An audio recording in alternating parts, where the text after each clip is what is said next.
tu sois,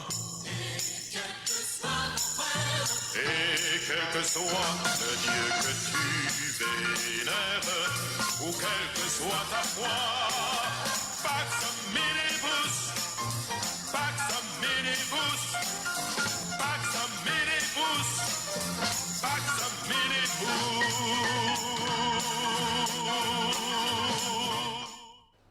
Avec qui parler. Bon, allez. On entre en scène tout de suite. Tu n'as personne avec qui parler. Comment allez-vous, monsieur Ndo? Je vais très bien, comme un Gabonais. Comme un non-envoûté ou un envoûté? Un Gabonais non envoûté. Alors, je ne trahis rien, c'est le thème de l'émission. Mesdames, messieurs, bonjour. Nous sommes très heureux de vous savoir, très nombreux également à nous regarder. Ça fait une semaine, on n'était pas ensemble, tout justement parce qu'il y avait le championnat national qui démarre et que Gabon Télévision diffuse. Nous voulons, avant de démarrer l'émission, saluer nos amis de l'étranger qui nous écrivent, qui nous soutiennent, notamment ceux de Dakar, puisque ce fan club de Dieu en question vient de voir le jour, mais ils étaient déjà en contact avec nous. Je pense un peu à Yann qui va dire aux autres qu'on a fait un coucou aux Dakarois.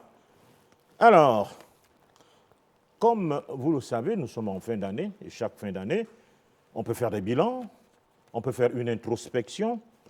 Ce ne sera malheureusement pas le cas, mais quand même, durant toute l'émission, on reviendra sur certains points qu'on a évoqués ici, avec notre principal invité unique, monsieur Junior Xavier Ndondon. Bonjour.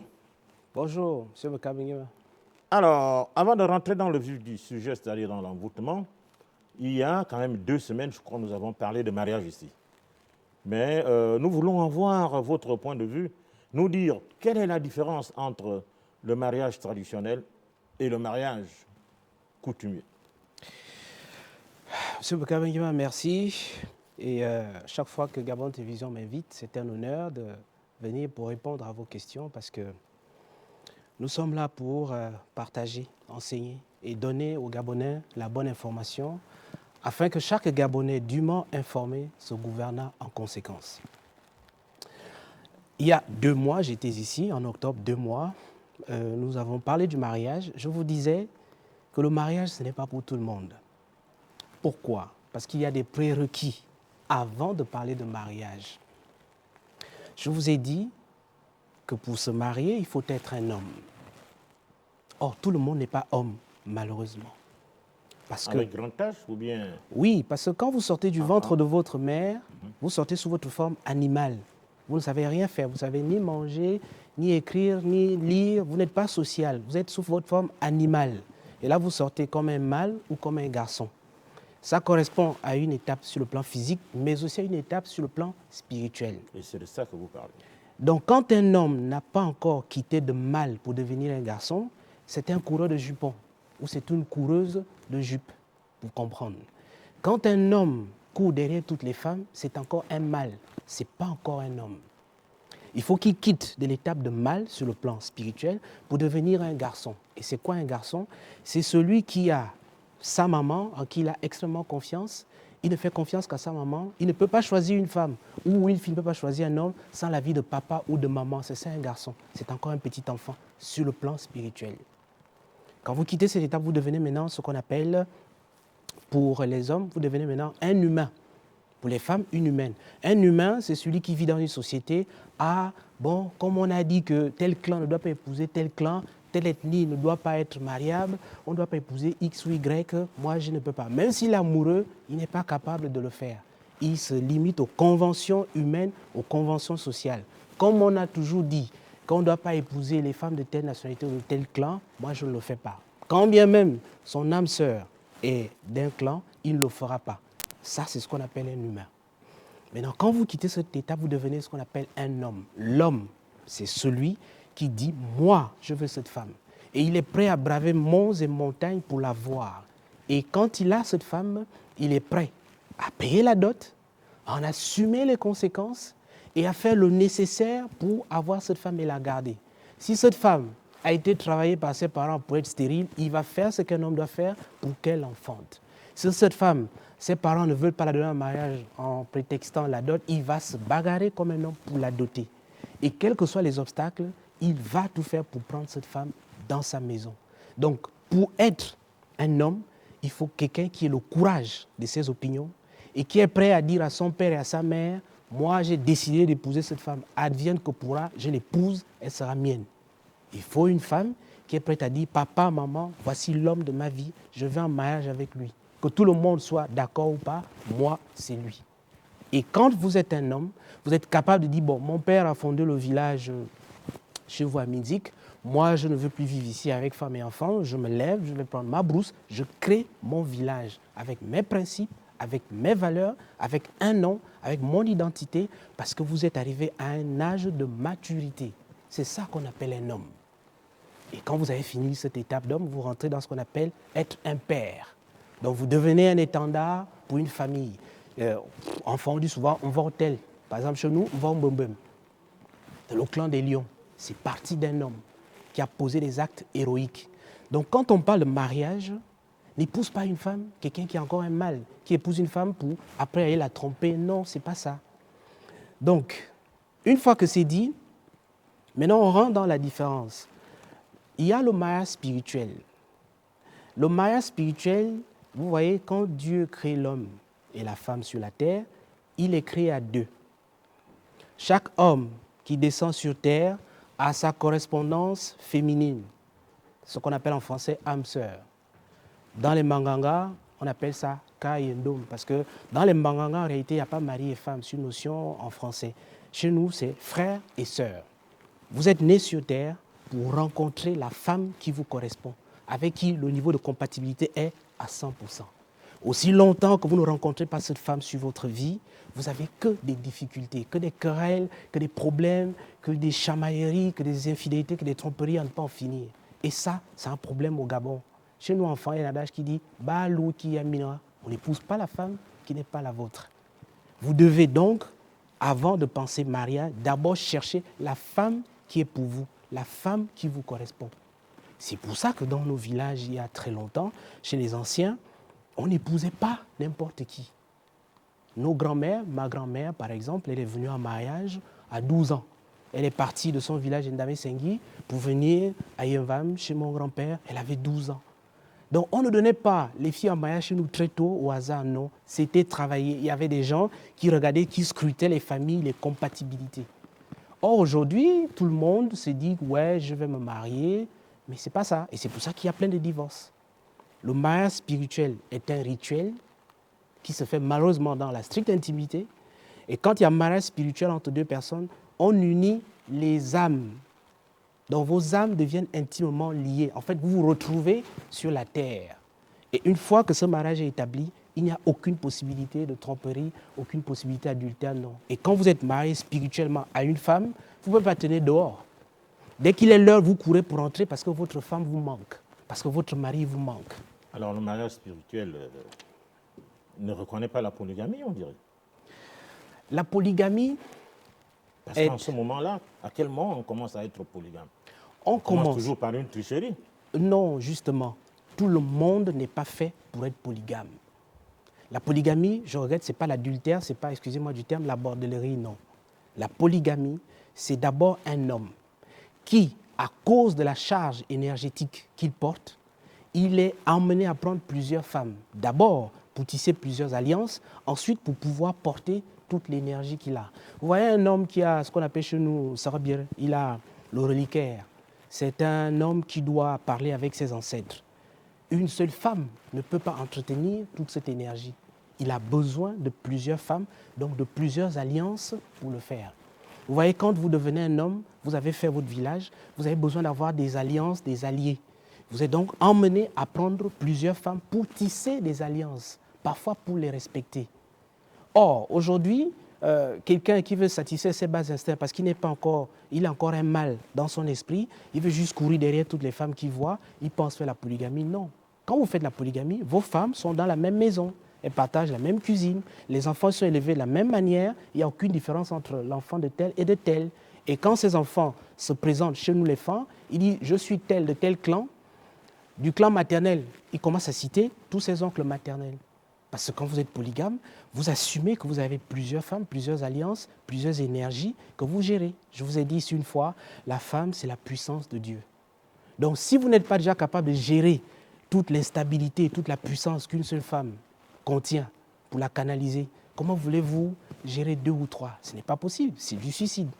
C'est pour ça que beaucoup d'hommes ne passent pas un certain âge, ils sont fatigués, ils meurent, parce qu'ils n'arrivent pas à gérer la puissance de la femme. N'est pas homme qui veut et ne prend pas femme qui veut. La femme, c'est la puissance de Dieu. Alors tout à l'heure, tu parlais d'intimité lorsqu'il s'agit du mariage spirituel. Oui. Alors, et le mariage coutumier? Le mariage coutumier, c'est un mariage dans les principes coutumiers qui ont été établis chez les Fans, les Pounou, les Akélé, les Nzébi, etc., etc. Ça se fait encore aujourd'hui. Le problème, ce n'est pas ça. C'est qu'aujourd'hui, simplement, il y a lieu de le codifier parce qu'il y a un peu trop de désordre. C'est-à-dire qu'il y a des rituels qui ne sont plus exécutés correctement. Il y a de la supercherie. D'autres qu'on a ajoutés, d'autres importés, et des gens qui ne donnent pas réellement avec sincérité leur fille en mariage. C'est un peu tout ça qu'il faut modifier, mais le mariage coutumier, il se pratique toujours. Alors, on va parler de l'envoûtement. C'est le thème de notre entretien ce jour. Et je voudrais dire aux téléspectateurs que ce thème va faire et pourra faire l'objet de plusieurs épisodes. Permettez-moi de donner une petite indication sur le mariage qui est importante. Vous voyez,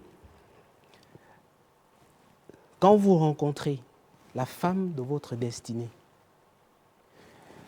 votre vie change.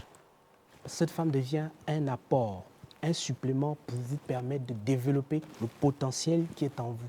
Parce que c'est cette femme qui vous correspond. Aussi longtemps que vous n'êtes pas marié avec la bonne femme, avec la bonne énergie, vous n'avez que des problèmes, vous n'allez rien réussir dans la vie.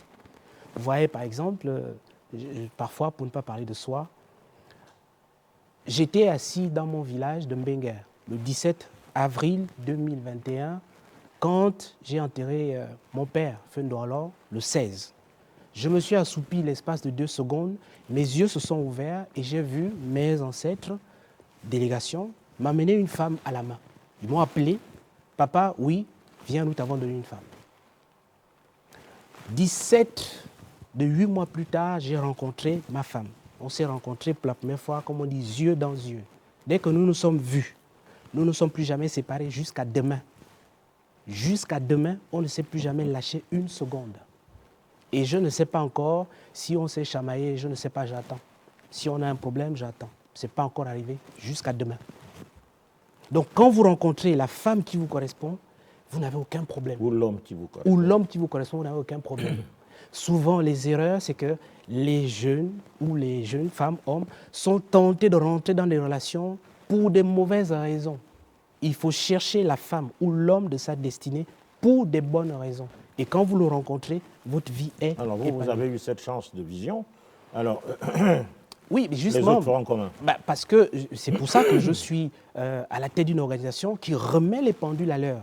C'est parce que j'ai fait l'exercice que j'indique souvent aux Gabonais, l'exercice de reconversion d'abord à Dieu. C'est parce que je me suis d'abord connecté à Dieu, le Dieu de mes pères, de mes ancêtres, que maintenant mes ancêtres se sont dit, bon, ce monsieur-là, il a trop souffert avec les mauvaises unions, avec les mauvaises femmes. Il est temps qu'on lui donne la femme qui lui correspond. L'univers s'est organisé, les planètes se sont alignées de façon tout à fait hasardeuse pour qu'il y ait cette rencontre. Et dès que la rencontre s'est faite, les choses sont rentrées dans l'ordre. Ceux qui nous suivent veulent savoir comment se connecter à ce Dieu. On ne va pas refaire une émission sur non, ça. Non, pas du tout. En quelques minutes. Je vous ai déjà dit, pour vous connecter à Dieu, c'est simple. Parler à Dieu, c'est la chose la plus facile à faire. La chose la plus difficile, c'est écouter ce que Dieu dit, accepter ce que Dieu dit, entendre ce que Dieu dit et se soumettre à la volonté de Dieu. Ça, c'est la partie la plus difficile à faire pour l'homme. Mais parler à Dieu, c'est facile. Vous pouvez faire quelque chose de simple. Vous vous asseyez, ça dépend, vous êtes femme pour nous, quelle que soit votre culture. Vous vous asseyez, vous prenez de l'eau, vous versez par terre très tôt le matin et puis vous parlez à Dieu. Seigneur, mon Dieu, Tareyo Mangabenda, appelez-le comme vous voulez. Je n'ai pas de femme, je suis célibataire, j'ai des problèmes. La prière est partie. Et Dieu va vous répondre. Le problème, c'est que si vous avez fini de faire ça, et après vous reprenez les TikTok, vous reprenez le Congo-ça, vous reprenez les calomnies, vous reprenez toute la mauvaise vie, les mauvais endroits qu'on fréquente bourrés de mauvaise énergie, vous serez sourd au message de Dieu. Quand on décide de parler à Dieu, il faut se donner à Dieu totalement et être concentré. Il y a des gens qui peuvent aussi faire leur vie sans avoir une femme et des femmes sans avoir un homme. Ce cas de figure, sur le plan spirituel, ça existe quand même. Il n'y a pas, à ma connaissance, un homme que Dieu a envoyé sur terre et qui ne va venir sur terre pour se marier. À ma connaissance, ça n'existe pas. Chaque homme est père. Nous sommes faits en double. Vous avez le Kalbengema, la version masculine, et vous avez votre femme version féminine. Parce que votre ange gardien, mystiquement ou spirituellement, a la forme d'une femme. Et l'ange gardien de votre femme, il a la forme d'un homme. C'est les deux qui s'unissent. Donc parfois, quand on parle de mari de nuit, oui, c'est vrai, parce que vous allez par exemple avoir une femme qui ne vous correspond pas. Votre ange gardien va combattre le sien. Après, de façon humaine, on va parler de mari de nuit, de ceci, de cela. En fait, vos esprits ne correspondent pas, c'est tout. On peut parler d'envoûtement? Oui, bien sûr. Alors, je disais que ce thème, l'envoûtement, fera l'objet probablement de plusieurs épisodes. Mais aujourd'hui, nous allons quand même parler de ça. Et nous allons nous situer au Gabon avant de nous extérioriser. Mais qu'est-ce que c'est? Qu'est-ce qu'il faut comprendre par envoûtement? Qu'est-ce que c'est concrètement? Mes beaux-parents du Haut-Togo disent « Matsonipa, Malapo ». C'est un proverbe qui veut dire il faut commencer chaque chose par le commencement. C'est quoi le Gabon?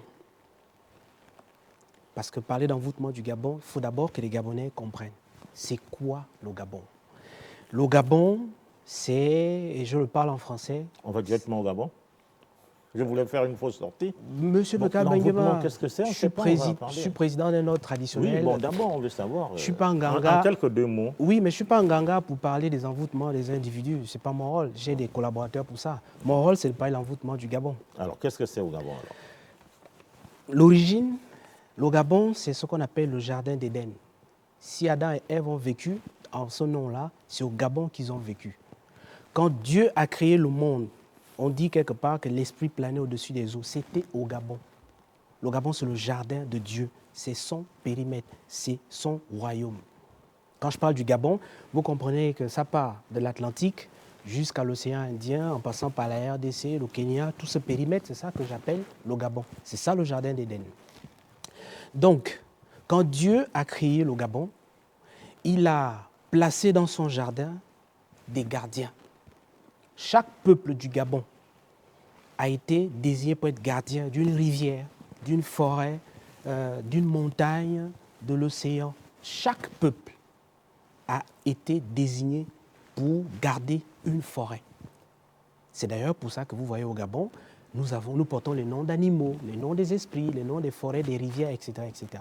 Alors donc, qu'est-ce qui s'est passé au Gabon? Ce qui s'est passé au Gabon, c'est qu'il y a très longtemps, ceux qui étaient les gardiens du Gabon, pour toutes les raisons du monde, on ne va pas leur faire un procès, ont vendu leur onction. Ils ont commencé à ne plus faire leur travail, protéger la terre du Gabon. Parce que pour vous envoûter, pour envoûter le Gabon, même s'il y a un conglomérat international aujourd'hui qui travaille à réactualiser l'envoûtement du Gabon, ça ne peut pas se faire sans l'approbation et l'accord des Gabonais. Pour envoûter les Mienais, les Pounous, les Fans, les Kota, on a besoin des gardiens de ces peuples-là. On a besoin de connaître où il y a les reliques de ces peuples-là pour pouvoir les envoûter. Comparaison n'est pas raison. Quand Dieu a créé, je prends un exemple pour que les Gabonais comprennent, vous voyez, dans la Bible, on parle, le Dieu d'Israël, il a créé le peuple d'Israël, il leur a donné ce qu'on appelle une relique. L'Arche de l'Alliance, avec les tablettes de la loi écrites de la main de Dieu par Moïse, etc. Vous connaissez le narratif. Donc, il a écrit parce que eux, c'est un peuple écrit. Nous, au Gabon, on est un peuple de l'oralité. Donc, qu'est-ce que Dieu a fait? Quelle est la relique que Dieu nous a donnée? Dieu nous a donné l'iboga, qui est le moyen de connexion pour parler avec lui. Il nous a donné pour relique la cithare.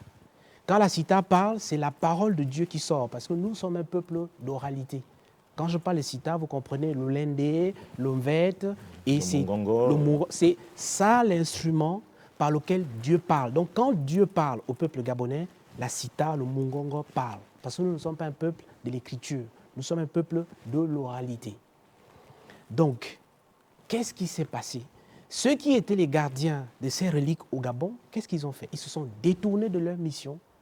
Ils ont embrassé des religions étrangères, ils ont embrassé des dieux étrangers et ils ont jeté ces reliques que Dieu leur a données sur le bas-côté. La preuve, aujourd'hui, vous arrivez au Gabon, il n'y a pas un monument dans ce pays pour l'Iboga, pour la Citar. Mais il y a plein de monuments pour des religions étrangères, pour des idoles, pour des dieux étrangers. Voilà l'origine de l'envoûtement. C'est-à-dire que, je vous prends des cas pratiques. Voyez-vous, on est ici dans l'estuaire, il y avait un peuple côtier chez les Miennes qu'on appelle Njia. J'en ai parlé il y a 1 an sur ce plateau. Qu'est-ce qui s'est passé? C'était des guerriers, des Miennes. C'était des guerriers, donc quand ils allaient en mer, ils étaient imbattables. Tous les navigateurs qui venaient sur nos côtes ne voyaient que du feu parce qu'ils faisaient tomber leurs bateaux et ils les massacraient. D'ailleurs, il y a eu une guerre entre les Hollandais et les Gabonais. Et les Blancs ne comprenaient pas quel est ce peuple qui vient, qui nous attaque, qui nous tue, et quand on part, on ne les voit jamais. Vous savez ce qui s'est passé? Les Blancs sont venus par la confession d'un prêtre catholique, il faut le dire, qui a convaincu un membre de ce clan d'aller se confesser à l'église. Il est allé livrer les secrets de son clan à un prêtre catholique. Le prêtre catholique est allé voir ses frères hollandais, il a livré les secrets d'Njia.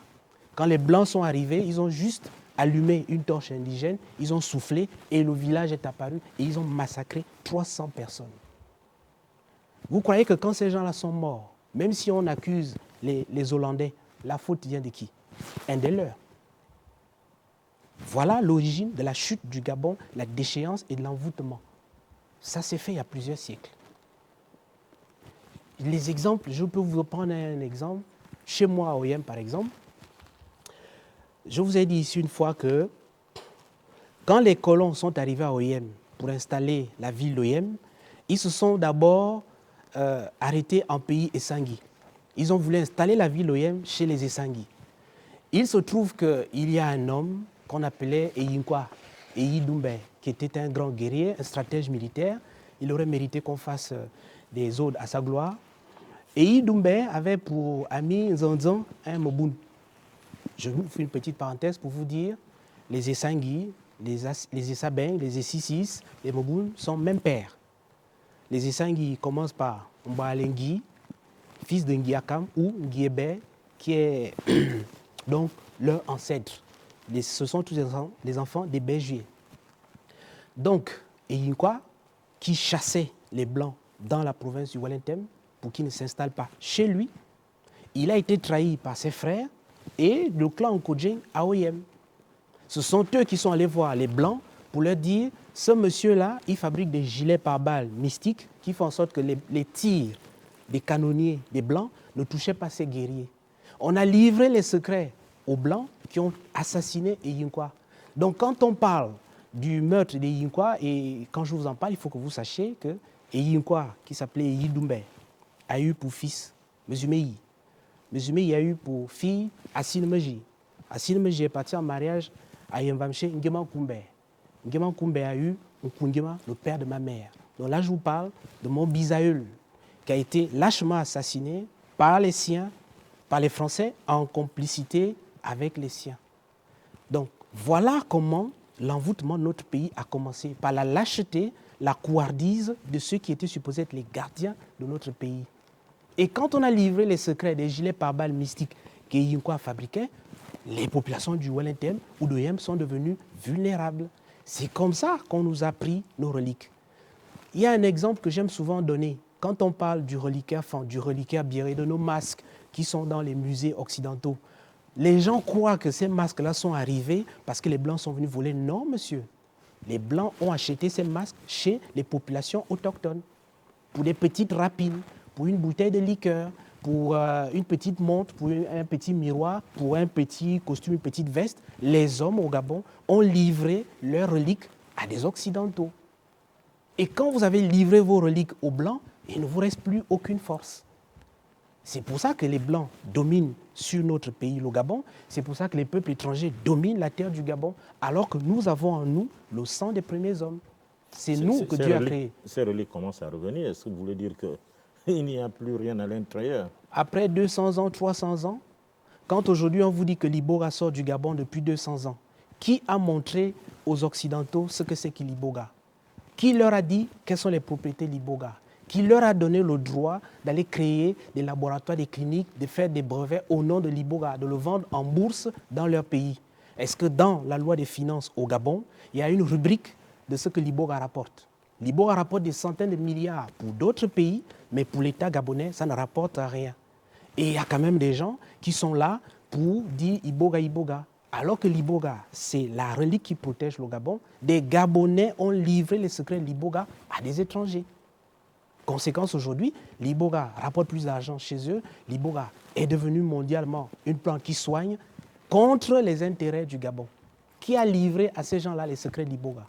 Parce que vous, l'Iboga, il faut que vous sachiez, l'Iboga est lié à notre pays. Quand l'Iboga est jeune, il est vert. La feuille d'Iboga, elle est verte. Quand elle tombe par terre et qu'elle a mûri, elle devient jaune. Et quand elle meurt, elle devient bleue. Je crois que ces trois couleurs vous rappellent quelque chose. Ça veut dire que la plante de l'Iboga vous connecte, aux entités des cieux, aux entités de l'eau et aux entités de la terre. Donc un Gabonais qui est connecté à son Iboga est en fait, pour parler en français, et je pense qu'il faut que les Gabonais comprennent, les Gabonais sont, que dis-je, des dieux. Les Gabonais sont les fils de Dieu, c'est les fils du Très-Haut. Voilà notre vraie origine, voilà notre vrai ADN. Parce que quand vous, Gabonais, vous parlez, la terre et le ciel vous écoutent. Vous remontez jusqu'à Dieu, ce que beaucoup de peuples n'ont pas. Ce qu'ils cherchent, c'est le sang des Gabonais. Alors, ces séries d'envoûtements, on veut savoir, bon, si on commence à les citer, je crois qu'on va arriver jusqu'à demain. Mais, Bon, on peut toujours citer si vous voulez. Hein. Ouais, mais quand même, on va revenir là-dessus. Ce que j'aimerais savoir, quels sont les effets spécifiques qui sont liés aujourd'hui à ces envoûtements, et par rapport aux Gabonais, bien sûr. Ok, on fait simple pour vous donner des réponses pratiques. Voyez-vous, je suis d'Oyem chez moi. En 1986, dans un village d'Oyem qu'on appelle Ewormokok, là où il y a l'aéroport, au passage, ce village Ewormokok a été construit par les Odzip, mon clan. Pourquoi? Parce que Ntutu Minte, Mban Minte, les enfants de Mintemeon ont décidé de se bagarrer à mort pour une histoire de femme. Face à cette tuerie mortelle, mes grands-parents Odzip se sont levés pour dire qu'il ne faut pas que les enfants de notre arrière-petit-neveu meurent. Ils ont séparé Ntutu Minte et Mban Minte, ils ont mis l'un à Ewormokok et l'autre à Angon pour qu'il y ait la paix. En 1986, une maman de ce village est dans ses champs. Un hélicoptère descend à Oyem avec des hommes cagoulés. Ils descendent, ils vont creuser un trou et ils enterrent un sac. 1986. 1986, j'avais 4 ans et mes souvenirs sont parfaits. Parce qu'en 1986, c'est la même année où la DGR a enlevé mon père Ndolo Benoît. Et c'est moi qui ai donné le signalement à ma mère que c'est une voiture de l'armée qui l'a enlevé. C'est 1986. Quand cette femme va fouiller le sac, on se rend compte que c'est un gros sac. Demandez-moi ce qu'il y avait à l'intérieur. La question est là. Des organes humains masculins. On a dépecé le sexe, le pénis des hommes. On a entassé ça dans un gros sac et qu'on a enterré à cet endroit. Ce sac est parti jusqu'à la mairie d'Oyem. Toutes les populations d'Oyem ont vu ce spectacle. On a appelé l'évêque à l'époque pour venir bénir. Mais bon, ça, c'est ce que les gens d'Oyem ont vu. Après, l'enquête a vite été étouffée. Mais ça c'est ce que les gens ont vu. Mais qu'est-ce qui a été fait que les gens n'ont pas vu? Vous croyez que quand on fait ça dans une localité comme Oyem, c'est quoi l'objectif? C'est d'émasculer tous les hommes pour qu'il n'y ait pas d'hommes avec une colonne vertébrale. Je prends un autre exemple pour ne pas être chauvin chez moi Oyem.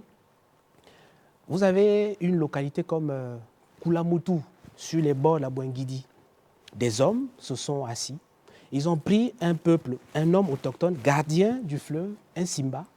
Ils l'ont pris, ils ont attaché sa bouche, ils l'ont attaché sur un poteau et ils l'ont enterré vivant sous la Bouengidi. Ils ont mis une corbeille avec quelques objets que je ne citerai pas ici, dans l'eau.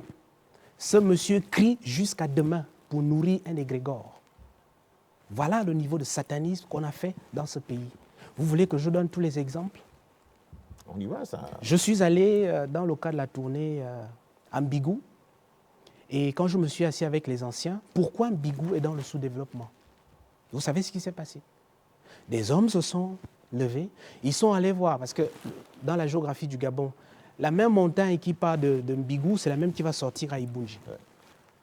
Ils sont allés voir ce qu'on appelle les trolls, les génies des montagnes, pour leur dire qu'ils avaient besoin d'avoir le pouvoir pour développer la localité.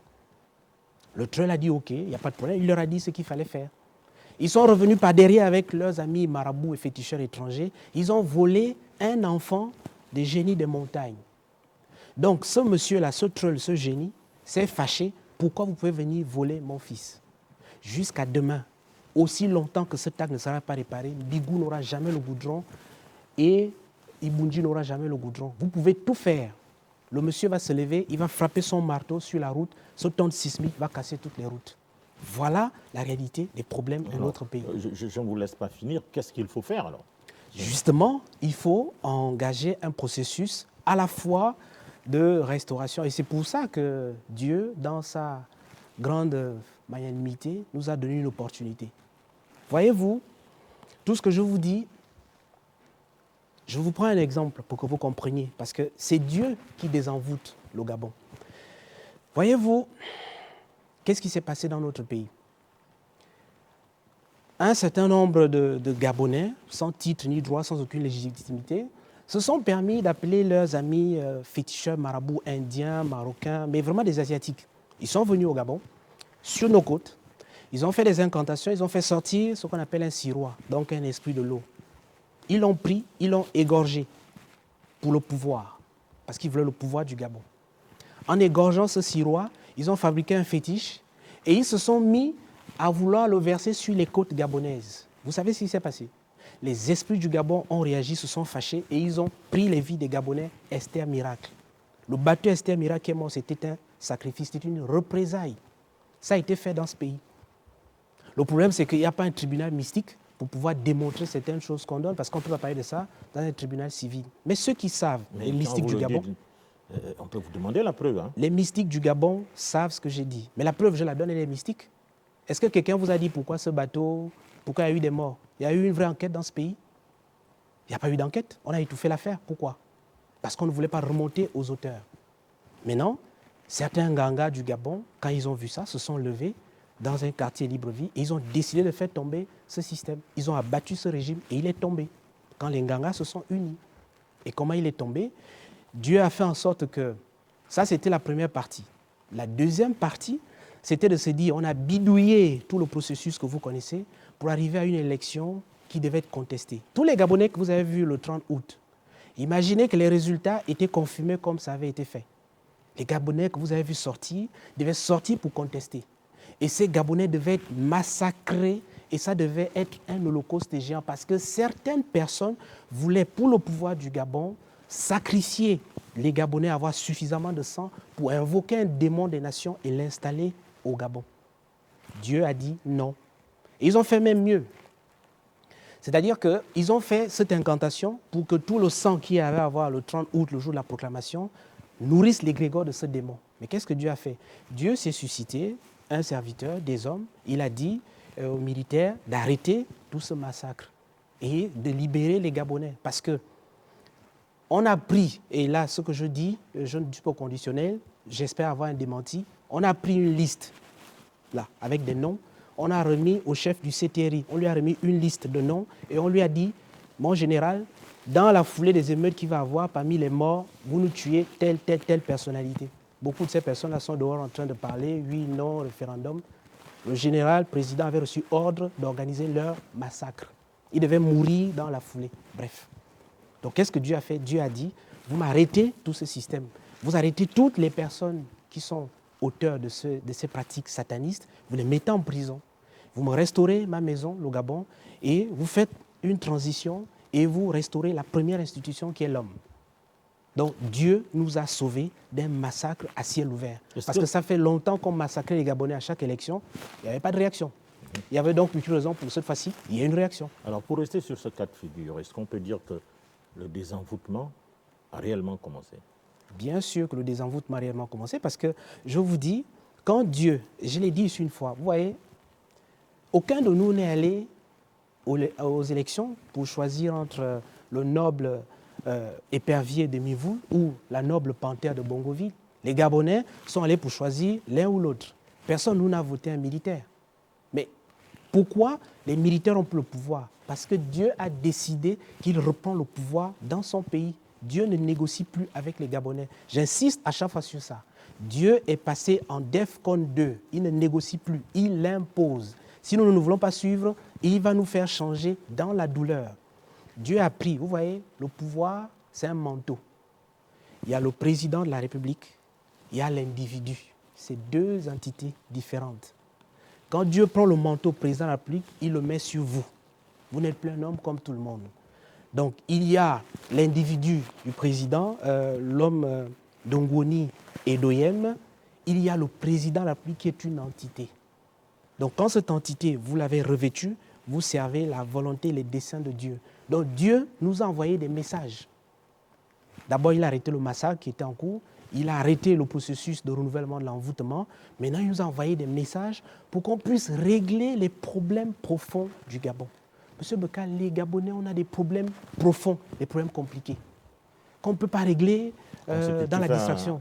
Un envoûtement, non? Bien sûr, je vous prends un cas. Vous voyez, quand Dieu prend le manteau de président, il le remet sur un homme général, militaire, ça veut dire, Dieu dit aux Gabonais, je veux de l'ordre, je veux la discipline, je veux la rigueur. Il faut que la mentalité des Gabonais retourne vers l'ordre. Ce n'est pas un homme qu'on a élu, parce que, je vous le dis comme ça, moi, par exemple, je me suis écarté de la politique en 2022. Personne ne m'a vu dans un meeting en 2023. Je ne suis même pas allé voter parce que Dieu m'avait déjà dit ne participe pas à ça.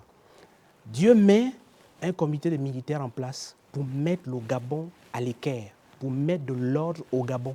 Est-ce que c'est Et le cas? il ne négocie pas. Est-ce que c'est le cas? Quand Dieu vous donne le Gabon pouvoir... à l'équerre? Monsieur Bakabanguera, Oui. quand Dieu vous donne le pouvoir, il vous laisse gérer et il vous demandera des comptes. Ce n'est pas nous qui demandons des comptes à un président, non. C'est Dieu qui lui demande des comptes. Quand Omar Bongo a géré ce pays, il nous a laissé son testament. Dieu ne nous a pas donné le droit de faire du Gabon ce que nous sommes en train de faire, y compris lui. Il a ajouté, il nous voit, le jour où il voudra nous sanctionner, il le fera. Maintenant, le temps de la sanction est arrivé. Donc, Dieu s'est choisi des instruments, son serviteur, pour faire le nettoyage du Gabon. Et la première chose c'est que quand les militaires ont pris le pouvoir, ils ont invoqué le nom de Dieu dans l'enceinte de cet hôtel qu'on appelle présidence. C'était déjà un pas important. Donc, voyez-vous, quand on parle de désenvoûtement, qu'est-ce que Dieu fait? Dieu nous envoie des messages. Je vous prends un autre cas. Le Gabon souffre d'une querelle profonde. Les Batékés qui ont le pouvoir et les Fans se battent. Il y a un groupe de Fans, les extrémistes Fans, qui considèrent que le pouvoir du Gabon, c'est leur pouvoir, parce que le premier président est Fan. C'est eux qui doivent récupérer leur pouvoir. Les Fans passent le temps à dire que les Tékés sont incompétents, c'est des jouisseurs, c'est des ambianceurs, c'est des incapables de développer le Gabon, ils ne foutent rien, ils détournent l'argent. Voilà le narratif qu'ils disent ici et ailleurs. Les Batékés disent, ah oui, les Fans sont violents, ils sont xénophobes, ils sont tribalistes, si vous leur donnez le pouvoir, ils vont vous disparaître, ils vont faire disparaître les Bilop, c'est pas bon. Cette querelle-là fait du mal au Gabon et Dieu est là, il nous regarde. Vous n'imaginez pas le nombre de vies qui ont été détruites à cause de la querelle entre les Batékés et les Fans qui se battent pour un pouvoir qui ne leur appartient même pas. Qu'est-ce que Dieu fait? Dieu envoie un message. Il met à la tête du Gabon un homme qui est Téké et Fan pour vous montrer que vous devez être un. Parce qu'aux yeux de Dieu, à quoi ressemble le Gabon aujourd'hui? Le Gabon ressemble à quoi? Le Gabon ressemble à une maison où vous avez les Fans qui ont le riz, les Tékés qui ont le gibier, la viande, les Mienais ont le poisson, les Pounous ont l'huile, les Akélés ont les assaisonnements, les Kotas ont l'eau, les Vili ont les allumettes, les Obamba ont le gaz et par exemple les Lumbu, ils ont les jus. Préparez maintenant la nourriture pour que vous tous vous puissiez manger. Non, chacun se bagarre d'abord pour vouloir montrer que c'est moi, c'est moi, c'est moi, c'est moi, c'est moi. Pendant ce temps, vous mourrez de faim. Et Tareyo, Nanangomening, le père et la mère du Gabon sont là, ils regardent les Gabonais. Depuis des années, cette querelle dure. À quel moment les Gabonais vont prendre conscience que nous sommes un? Quand... et là, ce sont toujours là les effets de l'envoûtement. Bien sûr, ce sont les effets. Je vous donne quelque chose, c'est gratuit, c'est un secret que je donne gratuitement. Le pouvoir du Gabon, c'est le pouvoir des félins. Les félins. Le totem de Taram Baminko, Léon, c'est la panthère. C'est un essoquet. C'est une panthère. Le totem de Omar Bongo, c'est la panthère. Le totem d'Ali Bongo, c'est la panthère. Le totem du général président, c'est la panthère, pas sa mère. Donc en réalité, quand vous n'avez pas ces codes, vous vous trompez de combat. Le pouvoir, c'est pour les félins. Si tu n'as pas de totem félin, oublie le trône du pouvoir, ce n'est pas pour toi. Tu perdras ton temps, Qui a ton établi énergie. cela ainsi? Ça a été établi par celui qui a créé le Gabon. Le pouvoir du Gabon, c'est le pouvoir des félins. Mais, M. Bakabengema, Omar Bongo n'a pas gagné toutes les élections au Gabon. Plusieurs fois, tout le monde a dit qu'il a échoué, mais il est toujours resté président. Vous expliquez ça comment? Plusieurs fois, Ali Bongo, on a dit qu'il n'a pas gagné les élections. Si on rentre là-dedans, oui, mais il y a beaucoup de choses qui ont contribué à cela. Ce que je veux vous faire comprendre, c'est que quand vous avez le pouvoir, ce pouvoir correspond à l'ADN spirituel que vous avez. Quand je vous dis que le pouvoir du Gabon, c'est le pouvoir des félins, ça veut dire que quand Dieu estimera que les félins ont échoué, il changera, il mettra un autre égrégore. Ça, c'est la décision de Dieu, ce n'est pas la mienne. Pour l'instant, je vous dis, le pouvoir du Gabon, c'est le pouvoir des félins. Ça veut dire quoi? Ça veut dire qu'il appartient à ceux qui veulent entretenir cette querelle inutile de se gouverner en conséquence. Les Batékés disent que nous n'avons pas cherché le pouvoir, on n'a rien fait. C'est Léon Ba qui nous l'a donné et Léon Ba dit, tant qu'il ne revient pas récupérer son pouvoir, on ne le donne à personne, tout sauf Fan. Les Fans disent, ah non, Léon Ba c'est notre frère, c'est notre pouvoir, nous devons le récupérer, bagarre. Voilà la réalité du Gabon. Et je suis là pour dire aux Gabonais que Dieu vous a déjà répondu pour que ces querelles cessent, pour que vous compreniez que vous êtes un. Nous sommes dans la même maison, il n'y a chaque pas enfant. Fantéké, parce que tu reviens souvent là-dessus. Est-ce que ceux qui ont des ambitions, ceux qui croient avoir un destin national aujourd'hui, ne sont que Téké et Fan? Non, je vous ai dit que ce n'est pas une affaire d'ethnie, c'est une affaire de clan. Il faut être un félin. Si tu n'es pas un félin, il faut oublier. Même si tu persistes, tu vas te faire mal, tu mourras gratuitement. Parce que ce fauteuil va te rejeter. Le fauteuil du Gabon, quand il a rejeté l'autre en 2018 par un AVC, c'est parce que le temps était arrivé pour qu'il quitte. C'est aussi simple que ça. Donc ce n'est pas la peine de forcer le destin, de vouloir arriver à des positions. Ça ne sert à rien. C'est Dieu qui donne, c'est Dieu qui choisit qui est président. Léon Ba est arrivé au pouvoir. On a dit oui, avec une courte avance, parfois une voix ou deux voix, mais il est devenu président parce que c'était la décision de Dieu. Il était le choix de Dieu. Maintenant, ce qu'il a fait de ce pouvoir, seul lui et Dieu vont pouvoir en discuter. Et comme il avait reçu la protection des rois, donc on ne pouvait pas le déposer. Parce que vous savez quand même qu'au Gabon, c'est important de le souligner, il y a eu un coup d'État le 18 février 1964. Le président Léon Ba a signé sa lettre de démission. Il a fait une allocution à la radio pour dire qu'il quittait ses fonctions. Ça a duré 2 jours. Le 3e jour, l'armée française l'a rétabli au pouvoir. Ce n'est pas le félin, c'est l'armée française. Oui, mais l'univers conspire pour que la parole de Dieu soit appliquée. Pourquoi le 30 août, le coup d'État a marché? Parce qu'il y avait Dieu dedans. S'il n'y avait pas Dieu dedans, il y aurait eu des événements pour contrarier ça. Voilà comment il faut comprendre Dieu.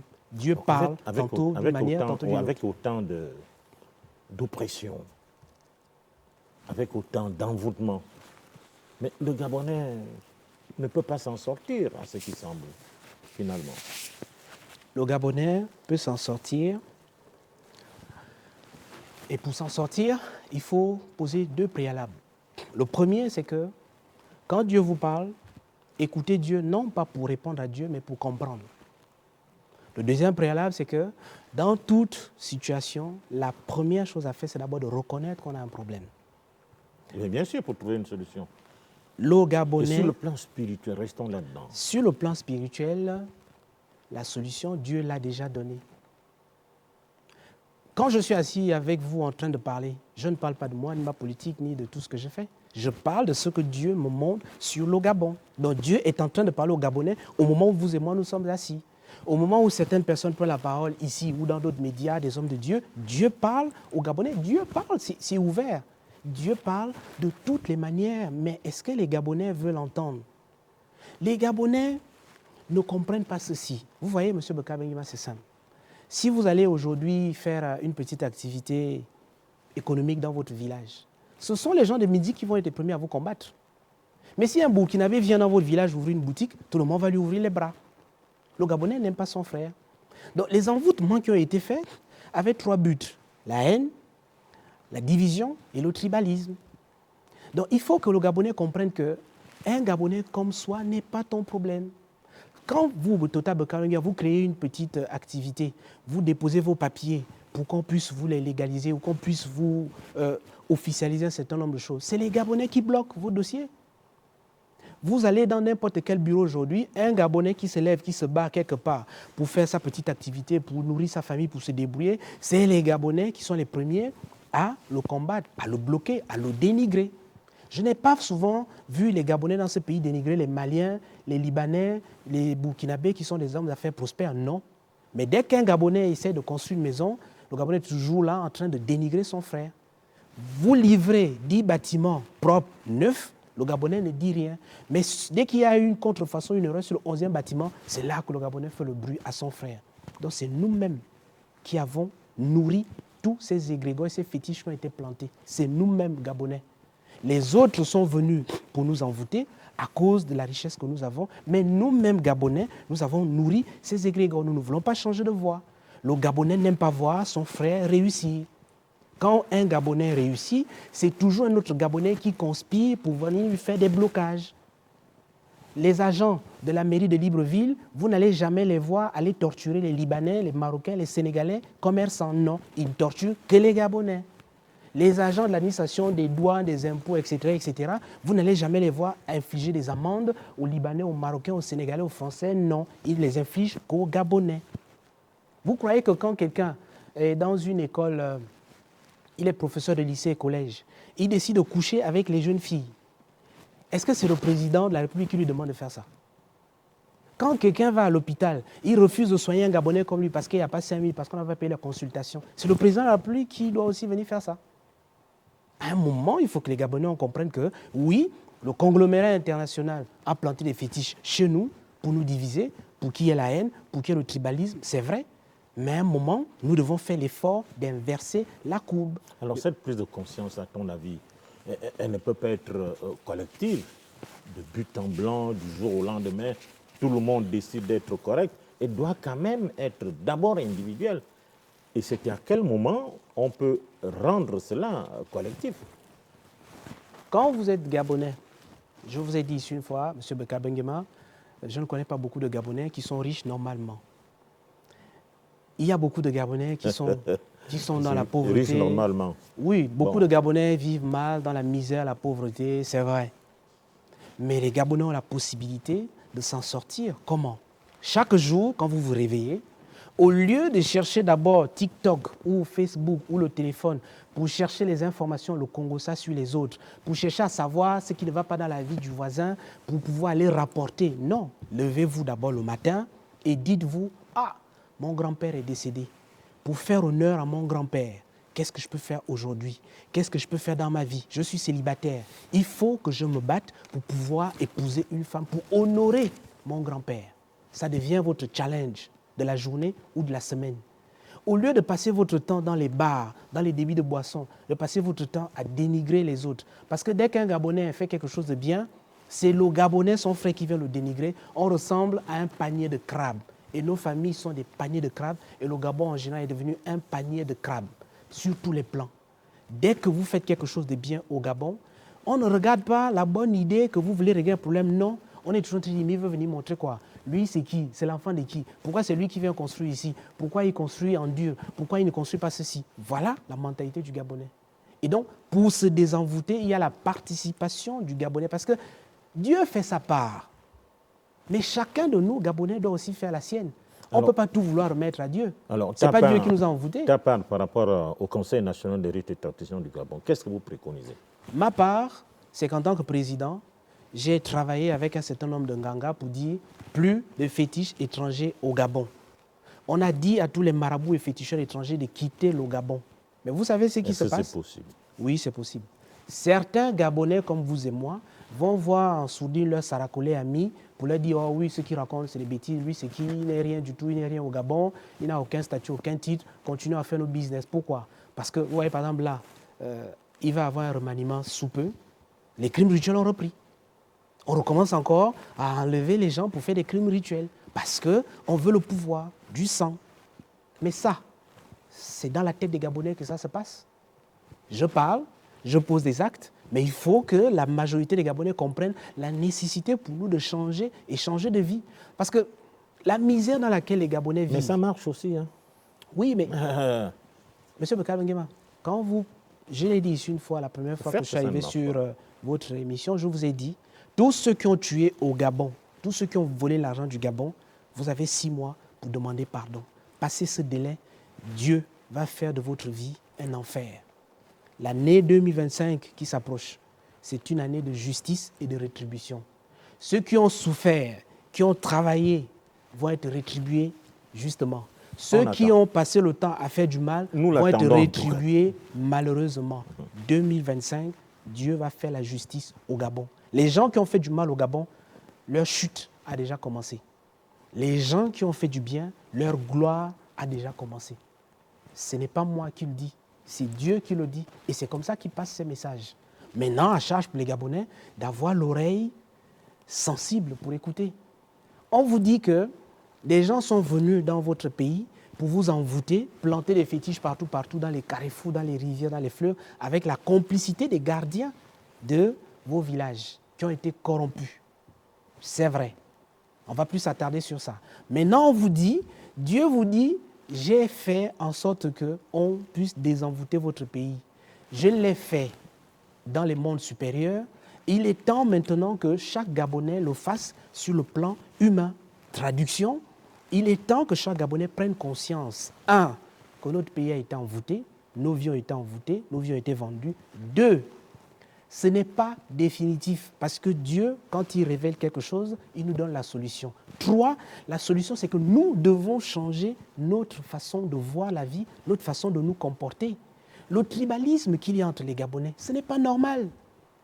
La garde républicaine, 90% des effectifs, c'est le Haut-Ogooué. L'administration des douanes, 80% des effectifs, c'est le Haut-Ogooué. Le trésor public, 80%, c'est Haut-Ogooué, Ogooué-Lolo. Quel pays on veut construire comme ça? Le poste de secrétaire général à la présidence de la République, les miens se sont assis dessus, ils jurent qu'il n'y a que eux pour s'asseoir sur ça, comme s'il n'y a que eux qui ont fait l'école. Quel pays on veut construire comme ça? Voilà pourquoi je dis, dès qu'on a pris la primature, on a enlevé ce fan l'estuaire, ils ont fait bloc pour dire que les autres fans du Wellington ne sont pas des fans. Dès qu'on a donné ça à un fan de Yem, les gens l'estuaire se sont mis à boycotter le Premier ministre à l'époque. Voilà la mentalité des Gabonais. Voilà notre niveau de réflexion. Chez moi, au Yem, quand on a nommé le Premier ministre, l'actuel, qui est mon oncle maternel, qu'est-ce qui s'est passé au Yem? Les Nkodjeng de la commune de Yem, pour la plupart sont mes neveux, les Nkodjeng se sont coalisés pour dire qu'il faut combattre ce Premier ministre-là parce qu'il a commis le crime de ne pas être Nkodjeng de la ville. Quand bien même c'est leur neveu, c'est sacré, ils ont dit non. Donc vous voyez que ça, c'est ce qu'on appelle le tribalisme. Il n'y a pas que entre Teke et Fampounou, non. Là, je vous parle d'Oyem. Entre les Nkodjeng et les autres, c'est du tribalisme. Ça, il faut que nous changions ça parce qu'on doit comprendre que quand les Gabonais passent le temps à se diviser, ça profite aux autres. On se plaint toujours que oui, le Gabon est envahi par les étrangers, mais les étrangers profitent du fait que pendant qu'on est assis, les Pounous ont le sac de riz, les Tékés ont le gibier, les Fans ont la marmite, ils sont là en train de dire personne ne bouge, personne ne donne à l'autre, on a faim. Les Gabonais sont pauvres, mais les autres s'enrichissent. Voilà l'image de façon tout à fait spirituelle. Pendant que les Pounous sont là, ils disent « Oh non, nous on n'utilise pas l'allumette », les autres disent « On n'allume pas notre gaz », les autres disent « On ne met pas les assaisonnements, on ne donne pas l'eau, on ne donne pas le jus ». Les Gabonais ont faim, les Gabonais ont soif, les Gabonais vivent mal. Pendant ce temps, les enfants des voisins se sont organisés, ils mangent dans notre maison, dans notre pays. Revenons encore sur la substance de ma question par rapport à ce que le Conseil, qu'est-ce que le Conseil sur le plan spirituel préconise? Est-ce que vous allez partir d'un ganga en ganga? Je ne sais rien, je sais que tu as des congrès entre-temps, on va en parler tout à l'heure. Comment le faire pour demander aux ganga de ne plus agir dans le sens de l'envoûtement?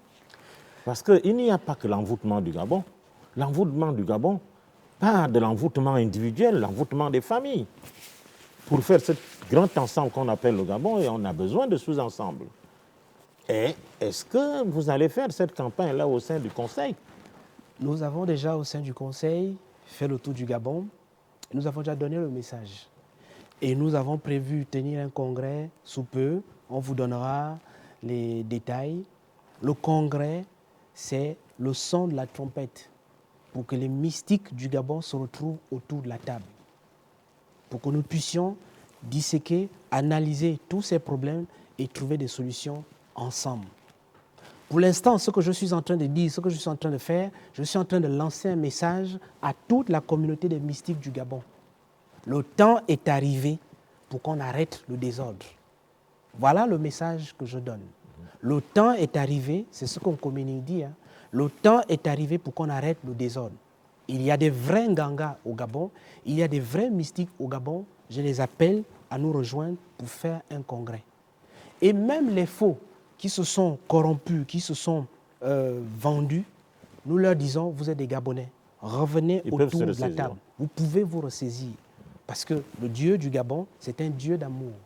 Il faut qu'on puisse arranger les problèmes du Gabon ensemble. Parce que, je vous l'ai dit ici une fois, les problèmes du Gabon, c'est qu'on a été mystifiés, envoûtés dans nos familles, dans nos provinces, dans nos localités, dans nos villages. Et donc, pour défaire tout ce nœud-là, ce n'est pas en un jour, et ce n'est pas un seul homme. Tout seul, Junior Xavier Ndong ne peut pas le faire. Donc, chaque fois que j'interviens, que je parle de ça, c'est un appel que je lance au rassemblement. Les problèmes de désenvoûtement du Gabon, tout le monde ne peut pas les régler, non. Il y a des gens compétents pour régler le désenvoûtement de l'Angounier, de l'Estuaire, du Wellington, du Moyen-Ogoué. Il y a des gens compétents pour ça. Il y a des gens compétents pour désenvoûter les Yenguin, les Fan, les Audibles, les Esokais, etc., etc. Il y a des gens compétents pour ça. Et quand je vous dis que nous avons des problèmes compliqués à régler au Gabon, je vous donne encore un dernier exemple. Voyez-vous, nous sommes ici à Libreville. Il y a un clan, les Esokais. Les Esokais et les Essissons ne se marient pas depuis près de 60 ans. Les mariages sont interdits entre ces deux clans. Vous trouvez que c'est normal? Ça veut dire que si Dieu envoie un homme et une femme, âme sœur, un Esokais, l'autre Essisson, ils ne vont jamais se marier. Pourquoi? Ça, c'est Aubameyang Léomba. Aubameyang était... Il y a eu un conseil mystique pour dire qu'aucun Esokais ne doit plus jamais épouser une fille Essisson. Vice-versa. Est-ce que vous croyez qu'il faut faire la politique pour régler ce problème? Pour régler ce problème, il faut faire asseoir les sages, les notables, clan par clan. Aller à l'origine du problème, régler le problème, parce que l'avenir du Gabon en dépend. On ne va pas inventer la géographie du Gabon. Les Esokais sont des Gabonais de l'estuaire. Les Issis sont aussi des Gabonais de l'estuaire. Il faut qu'on règle ce problème. Voilà ce qu'un communique entend faire. Et ça, vous voyez que ce n'est pas la politique qui peut régler ce problème. Ce problème a une source mystique, ésotérique, une source humaine, mais il faut asseoir les gens qui sont compétents pour régler ce problème. Chez moi, au Yem, les Yemvam, le clan de ma mère, interdiction formelle de se marier avec les Nkodjeng du village Akwakam. C'est interdit. Je connais le problème. Mais est-ce que je peux le régler à la télévision? Non. Il faut réunir un certain nombre de critères pour régler ces problèmes. Là, je vous parle, on est ici à Libreville, je vous parle de chez moi à OIM, je vous parle des problèmes entre les clans. Il faut qu'on les règle. Et ce sont ces problèmes entre les clans qui rejaillissent sur la mentalité des gens. Parce que quand on a enseigné à un jeune fan à détester le téké, quand on a enseigné à un jeune téké à détester le fan, quand on a enseigné à un pounou à détester le fan, voilà ce qui fait que les gens aient des comportements odieux.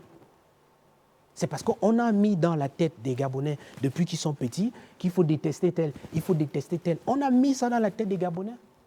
Je sais ce qu'on enseigne aux Gabonais. Et ça se voit dans les comportements des uns et des autres, partout. Alors, revenons sur l'envoûtement, notamment l'envoûtement de notre pays. Oui. Vous avez cité un cas qui s'est déroulé sur nos côtes, mais est-ce qu'il n'y a que sur la côte?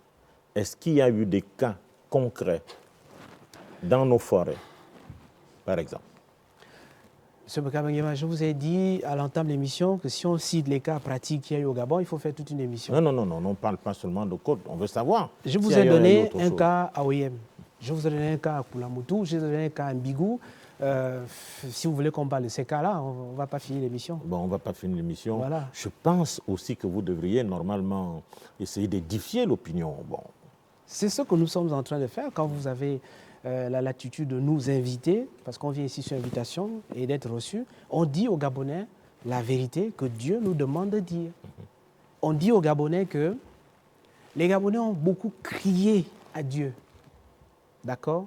Les Gabonais ont crié à Dieu. Et Dieu a répondu à l'ensemble de leurs cris. Mais dans la réponse que Dieu donne, j'ai l'impression que les Gabonais ne comprennent même pas que Dieu nous a répondu. Les Gabonais ont beaucoup crié pour dire oui, il faut mettre fin à ce système, il faut mettre fin à ce régime. Vraiment, Seigneur, on n'en peut plus. Ils ont parlé, n'est-ce pas? Dieu a déjà répondu.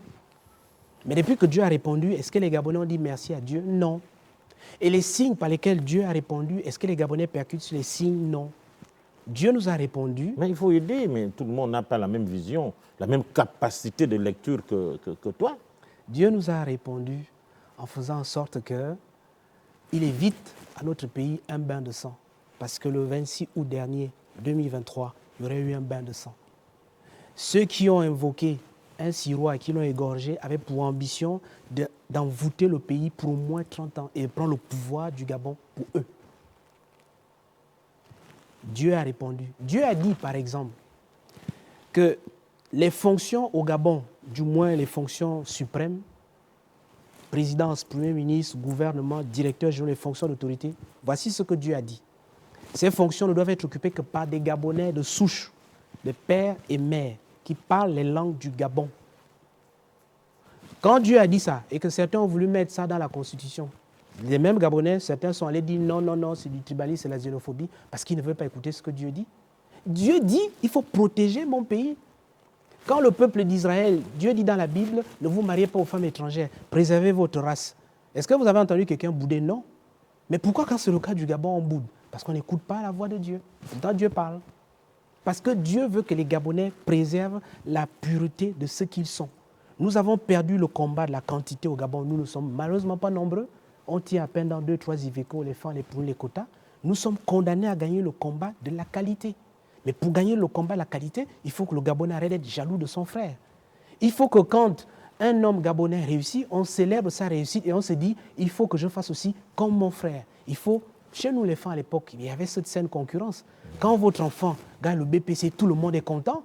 Et les autres enfants disent, les parents disent à leurs enfants, vous avez vu, votre grand frère a eu le BPC, vous aussi travaillez pour avoir le BPC. Mais aujourd'hui, qu'est-ce qui se passe? Dès que votre enfant a le bac, on dit « Oh, c'est un bac acheté. Oh, c'est un voleur. Il séchait l'école, etc., etc. » On est négatif. Et c'est rentré dans notre mentalité. Donc, qu'est-ce que Dieu nous dit aujourd'hui? Il est temps de changer. Parce que si vous refusez de changer, de toute façon, il va vous faire changer de force. Est-ce qu'une catégorie de spiritualité importée n'est pas venue tuer ces efforts mystico-spirituels qu'on Il y a une catégorie de spiritualité importée qui a tué ces efforts, c'est vrai. Mais est-ce que ça empêche aux Gabonais autochtones de se reconnecter à ce qu'ils sont? Quand vous, Bokal Benguian, vous apprenez le fond à vos enfants à la maison, est-ce que c'est le président de la République qui vous demande de le faire? Quand vous prenez vos enfants, vous les amenez à Mindik en vacances, ce n'est pas un décret du ministre ou du gouvernement. Quand vous apprenez à vos enfants votre arbre généalogique, le Ndanayon, l'Engeng, ce n'est pas un décret. Ce que Dieu demande aux Gabonais, c'est que nous redevenions ce que nous étions. Les femmes doivent revenir ce qu'ils sont. Les Pounous, chacun de nous doit d'abord se reconnecter à ce qu'il est. On va trouver des valeurs communes. Mais il y a un raccourci. Cette spiritualité enseigne un raccourci. Lequel? Si vous croyez que Jésus-Christ est le Seigneur, que Dieu l'a ressuscité des morts, vous serez sauvés, monsieur Ndong. Monsieur Bakabengema, si je vous dis que Jésus était noir de peau comme vous et moi, est-ce que ça règle le problème? Jésus était noir comme vous et moi. Jésus a d'abord commencé dans Matthieu 1 à donner son arbre généalogique à Tamanayon. Jésus a dit, Jésus, je suis le fils de, jusqu'à remonter à Adam. Jésus vous a donné son combo. Quand il est né, on l'appelait Emmanuel, un combo, Jésus. Jésus vous a donné le nom de son père, le nom de sa mère, le nom de son village, de Bethléem, de Nazareth. Jésus vous a dit, je suis le lion de la tribu de Juda. Tous ces indices-là, Jésus les a donnés. Donc, je ne sais pas pourquoi ça pose un problème. Jésus lui-même, c'est un traditionnaliste. Il est né, on l'a amené au temple pour être présenté, pour faire le baptême, pour être circoncis. On l'a éduqué au temple, etc., etc. Donc, ce n'est pas la tradition. il a reçu le baptême dans la tradition de ses pères. Il est allé recevoir le baptême chez Jean-Baptiste, son cousin. Donc, moi, je ne vois pas pourquoi ça peut poser un problème. Ceux qui ne comprennent pas Jésus, ça, c'est dommage. Moi, ce que je dis aux Gabonais, c'est que revenons à notre arbre généalogique, revenons à notre totem, revenons à nos tribus, à nos clans, à nos villages, à nos lignages, parce que c'est là-dedans que Dieu s'est manifesté à nous. Comment Dieu va se manifester à la personne de Jésus, comme vous l'appelez, Yeshua? Dieu va se manifester chez lui, lion de la tribu de Juda, agneau immolé, de Bethléem, de Nazareth, fils de David, etc., etc. Et Dieu ne va pas faire ça pour le fan de Mbengue que je suis, ou pour l'Ongeng de Midi que vous êtes, ou pour le Pounou ou la Kélé. Il y a quelque chose qui ne va pas dans la tête. Dieu nous a donné l'iboga, il nous a donné la sitar pour qu'on puisse se connecter à lui et l'adorer. Nous prenons la sitar, l'iboga. Sans les deux, il n'y a pas de connexion. En vérité, pour naître au Gabon, il faut être un maître spirituel. Donc en réalité, nous les Gabonais n'avons plus trop besoin de faire les mêmes efforts spirituels que certains peuples. Je vous ai dit ici la dernière fois qu'un bon Gabonais né sur cette terre, cordon ombilical enterré ici, vous faites 6 mois, vous ne mangez que des légumes, vous ne buvez que de l'eau. Au bout de 6 mois, les facultés spirituelles enfouies en vous vont s'activer. Parce que chaque Gabonais que vous voyez là a reçu de Dieu des talents spirituels. Il n'y a pas un Gabonais que je connais, je le dis souvent, je vous l'ai dit une fois, que tous les Gabonais sont des sorciers. Pourquoi? Prenez un Gabonais, quelqu'un qui porte le nom d'un arbre, quelqu'un porte le nom d'une rivière, quelqu'un porte le nom d'un esprit, d'un animal. Mais comment voulez-vous que cette personne soit quelqu'un de normal? C'est forcément quelqu'un qui a accès à des connaissances ésotériques. Le problème des Gabonais, c'est que nous ne nous connaissons pas. Nous voulons vivre comme des Blancs, comme des Occidentaux, alors que nous ne le sommes pas. Nous sommes des Gabonais. Nous devons vivre comme des Pounous, des Fans, des Akélés, des Nzébi. Nous devons nous connecter à Dieu. Parce que quand Jésus vous dit, dans la Bible, on vous dit, il s'appelle Emmanuel. Mais quand il a fait son parcours initiatique, c'est là qu'il est devenu Jésus, Nkombo. Initiez-vous aussi, ayez votre Nkombo. C'est ça l'Esprit de Dieu. Ce qu'on appelle Nkombo vulgairement, c'est ça l'Esprit de Dieu. Et l'Esprit de Dieu ne se manifeste en vous qu'à partir de votre charge totémique. Si vous ne connaissez pas votre totem, l'Esprit de Dieu n'agit pas en vous. Parce que l'Esprit de Dieu agit en vous, lion de la tribu de Juda, ou un Essangui, ou je ne sais pas de quel clan. L'Esprit de Dieu n'agit pas en vous comme il agit dans un autre. Quand quelqu'un est un félin, l'Esprit de Dieu n'agit pas en lui pour le pouvoir comme il agit sur quelqu'un qui est un aigle, comme il agit sur quelqu'un qui est un gorille ou un chimpanzé. C'est ce que les Gabonais ne veulent pas comprendre, ils ne veulent pas assumer ce qu'ils sont. Vous voulez par exemple avoir le pouvoir, vous voulez être président de la République, vous n'avez pas le totem de la panthère ou du félin. Ce n'est pas pour vous. Acceptez-le et gouvernez-vous en conséquence. Vous avez par exemple le totem du félin. Non, vous voulez devenir... Vous avez par exemple le totem du félin, de la panthère.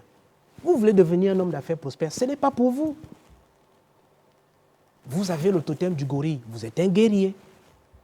Dieu nous a organisés comme ça, il nous a classifiés comme ça. Le désordre est arrivé quand il y a eu la déchéance des gardiens, c'est-à-dire ceux qui étaient supposés guider les Gabonais, enseigner, éduquer, ont vendu leur onction. C'est pour ça que les Gabonais sont sans repère. Les Gabonais ne se connaissent pas.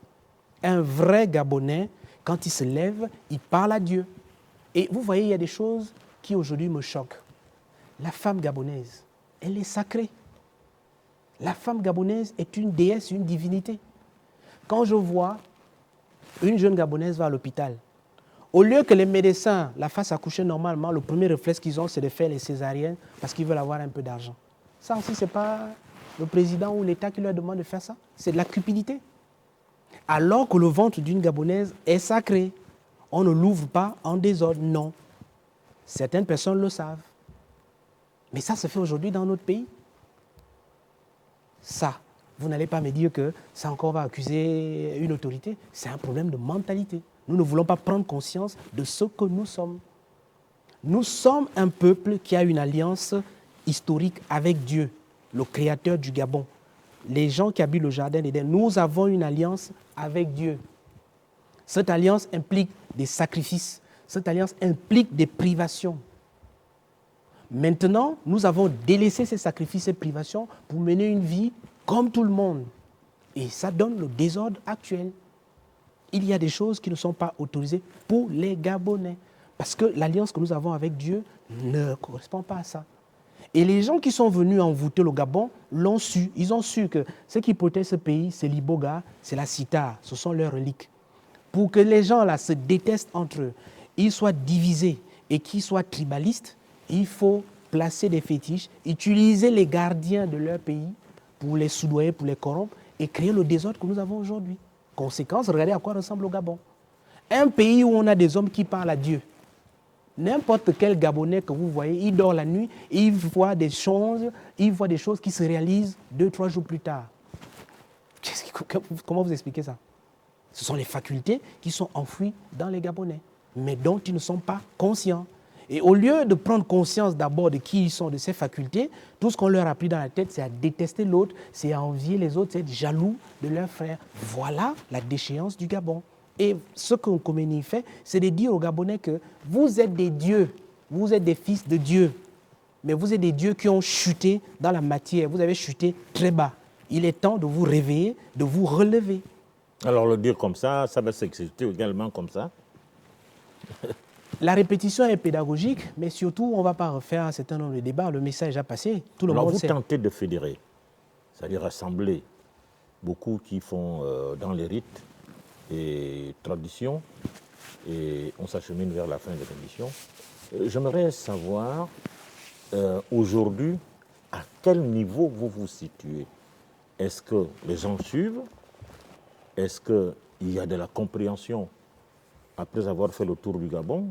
Qu'est-ce qu'on peut retenir au moment où on parle? Ce qu'on peut retenir, c'est que nous, Conseil national des rites et traditions, dont je suis le président, j'ai mangé l'Iboga, pas pour toutes les raisons humaines, pour une seule raison qui m'a amené à manger l'Iboga. C'était Iboga. Il paraît que c'est toi, la relique du Gabon. Montre-moi pourquoi mon pays va mal. Ce que l'Iboga m'a montré, c'est ce que je viens de vous relater, à minima. On peut faire des heures, je vous parle du Gabon en détail. J'ai vu de mes yeux tout ce cirque. Je suis chargé de donner un message aux Gabonais. Ce n'est pas Junior Xavier Ndondo qui parle. Khomeini donne un message aux Gabonais. Ceux qui prennent, prennent. Ceux qui disent qu'ils ne prennent pas, Dieu qui m'a chargé de donner le message va se charger de les faire accepter cela dans la douleur. Je vous ai dit que quand Dieu télécharge le processus de désenvoûtement du Gabon, il nous donne un temps pour que chacun de nous se gouverne. Si nous refusons d'accepter le changement que Dieu nous a imposé, il va nous l'imposer dans la douleur. Je vous ai pris un cas très simple qui est visible. Dieu a mis des militaires au pouvoir. Il a mis un général président. Et il n'entend pas qu'un homme va venir lui dire quand ce militaire doit quitter le pouvoir, ni comment il doit quitter le pouvoir. Tant que Dieu dit, tu restes, tu fais ça, tu fais ça, tu fais ça, nous allons le subir. Parce que c'est la décision de Dieu. Vous voyez que quand je donne ça, Dieu ne négocie pas. Dieu dit, il est temps que les Gabonais changent. Ceux qui vont accepter le message du changement, tant mieux pour eux. Ceux qui vont refuser le message du changement, tant mieux pour eux. Ce n'est pas une compétition. Junior Xavier Ndondo. Est-ce qu'il ne peut pas y avoir un changement dans la continuité? Étant entendu que ce que vous dites apparaît comme un décret divin qui n'est pas négociable, Dieu peut mettre encore à la disposition du Gabon un autre Gabonais. Il y aura toujours un Gabonais que Dieu mettra à la disposition. À l'époque de Léon Mba, vous et moi n'étions pas encore nés. À l'époque de Marbongo non plus. Dieu se choisit les hommes qu'il veut pour accomplir sa volonté. Quand Dieu vous a choisi, comme moi par exemple, pour faire la petite part de choses que je peux faire, vous devez être à l'écoute, vous devez faire la part que Dieu vous a demandé de faire. Et lui, il fait le reste. Ma part, c'est de parler, d'enseigner et de désenvoûter. Quand j'arrive dans une localité et que j'exécute un certain nombre de rituels, ce n'est pas Junior, c'est un Khomeini qui le fait, pour désenvoûter un certain nombre de choses. Voilà la part que Dieu m'a demandé. Donne le message, fais en sorte que les gens écoutent et fais ta part sur le plan rituelique. Voilà la part qui est la mienne. Maintenant, quand vous nous donnez ce belle antenne, Dieu en question, il faut qu'on parle de Dieu aux Gabonais. Parce que j'ai parfois l'impression que les Gabonais, qui ont une très très forte alliance avec Dieu, j'insiste, ne comprennent pas Dieu. Chez les autres, on appelle ça pasteur, apôtre, prophète, prêtre, etc., etc. Mais chez nous, c'est ça qu'on appelle Nganga, Ngang. Voilà la version dans laquelle Dieu s'est manifesté à nous. Ce qu'on appelle Ngang, Nganga et Vet, c'est ça que Dieu nous a donné, avec toutes ces déclinaisons. Donc, nous voulons prendre ce que Dieu nous a donné. On jette par la fenêtre en disant que bon, les Nganga c'est diabolique, c'est démoniaque, c'est satanique, on met tout le paquet, l'iboga, on prend la cithare, on jette. Et on dit qu'on cherche Dieu. Non, c'est ça l'idolâtrie. Je m'évertue à le dire aux Gabonais, c'est ça l'idolâtrie. Vous ne pouvez pas aller à Dieu sans ce en quoi il vous a créé. Dieu vous a créé par tribu. Tout comme il a créé le peuple d'Israël, il y a telle tribu, telle tribu, telle tribu. Il nous a créé nous aussi avec nos tribus. Valorisons la tribu dans laquelle... Imaginez-vous que celui que vous appelez Jésus allait devant Dieu et il dit, moi je ne suis plus le lion de la tribu de Juda, d'ailleurs je ne suis plus membre de la tribu de Juda, moi je suis seulement Jésus, fils de Dieu. Ça n'a aucun sens. Un Gabonais qui veut adorer Dieu sans tenir compte de son totem, de sa tribu, de son clan, de son ethnie, de son ancestralité, ça n'a aucun sens. Voilà le message que Dieu donne. Il est temps que mon adoration revienne comme je l'ai voulu. Parce que quand vous adorez Dieu, quand les Pounous, les Fans, les Kota, les Ndébi, les Miene, quand tous ces peuples se mettent ensemble pour une seule quête, la puissance du Gabon, la force du Gabon, c'est dans l'unité. Quand vous avez souvent entendu unité, unité, unité, c'était le message de Dieu. Il faut réunir tous les Gabonais. Imaginez-vous, au Gabon, les Pounous, les Kota, les Ndébi, les Obamba, les Fans, les Miene, unis comme un seul homme, pour un seul objectif, dit nous développons le Gabon. Ce pays va décoller en 2 mois. Parce que nous avons en nous le sang des dieux. Nous avons des talents divins en nous. Sauf que le désordre, l'envoûtement a fait en sorte que ces talents servent plus à nous nuire, à nous combattre, à nous faire du mal et non à nous élever. C'est le résultat de l'envoûtement du conglomérat international. Parce que ceux qui sont venus nous envoûter, je l'ai dit, ils avaient pour objectif de bénéficier du pétrole, du manganèse, du fer, de l'uranium, pour que ces richesses-là leur profitent à eux, leurs descendants, pas aux Gabonais. Et la preuve de ce que je dis, c'est que vous n'avez aucun Gabonais qui est riche, soit sans la politique. Ce n'est pas possible. Pour être riche au Gabon, il faut aller faire la politique. Alors que vous avez plein de Libanais, Marocains, Sénégalais, Français qui sont riches au Gabon sans faire la politique. Ce n'est pas normal. Il n'y a aucun pays au monde où vous avez la population autochtone qui est pauvre et c'est la population étrangère qui est riche. Le Gabon est un cas d'école. On va se séparer. D'accord? Alors, conclusion. Écoutez, la conclusion que je donne aux Gabonais, c'est que oui, notre pays a été envoûté. Oui, le conglomérat international a fait son travail de nous envoûter. Oui, c'est vrai. Oui, il y a des Nganga, il y a des gardiens qui n'ont pas joué leur rôle. Oui, c'est vrai. La solution, c'est que chaque Gabonais doit comprendre que Dieu, il est Dieu pour nous tous. Dieu n'appartient pas à un homme, à une religion, à une ethnie, à une organisation. Dieu qui nous a créés sait que nous sommes là au Gabon, ses enfants. Chaque Gabonais peut changer sa vie à partir d'aujourd'hui. C'est une question de décision, d'engagement et de fermeté. Si vous décidez de changer votre vie, de la confier à Dieu, Dieu va mettre tous les mécanismes en place pour vous sortir de votre condition. Si vous prenez la décision de suivre Dieu et de faire en sorte que Dieu, c'est les principes qui tournent autour, votre vie va changer. Il faut que les Gabonais nous comprenions que les Pounous, les Kota, les Ndébi, les Obamba ne sont pas nos ennemis, ce sont nos frères. Les autres profitent de notre division pour s'enrichir et nous marcher dessus. Les autres profitent de notre mauvais cœur gabonais. Nous ne voulons pas voir l'autre réussir pour nous écraser. Il faut que le Gabonais arrête de détester son frère, d'avoir la haine. Je sais que ce n'est pas facile quand on a un cas de tribalisme devant soi, mais nous devons faire des efforts, de nous supporter, de nous tolérer. Parce que la force du Gabon, la puissance du Gabon est dans l'unité. Le jour où les enfants du Gabon vont s'unir, nous serons le premier et la plus grande puissance du monde. Nkomeni Akobia. Alors, Nkomeni, merci d'être venu. Merci. On se retrouvera très prochainement. Mesdames, Messieurs, c'est la fin de cette émission. Merci de nous avoir suivis.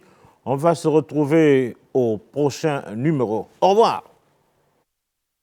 Que tu sois, et quel que soit le Dieu que tu vénères, ou quelle que soit ta foi, Pax Minibus,